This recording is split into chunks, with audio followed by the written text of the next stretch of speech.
আমাদের এখানে ভালো মানুষকে বোকা ভাবা হয়। কেন জানেন? ভালো মানুষ সবার ভালো চায়, সেটাই হয়ে দাঁড়ায় বোকামি। অসৎ মানুষদের জন্য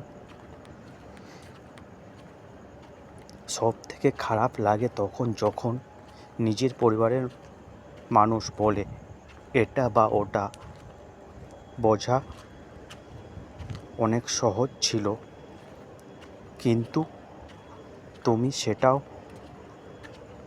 বুঝতে পারোনি। তুমি সত্যি একটা বোকা। সেটা থেকে বোঝা যায় যে পৃথিবীতে সবাই ভালো মানুষ হোক, সেটাই চায়, কিন্তু তার শুরু নিজের পরিবারের কেউ করুক, সেটা চায় না, ঠকে যাওয়ার ভয়ে।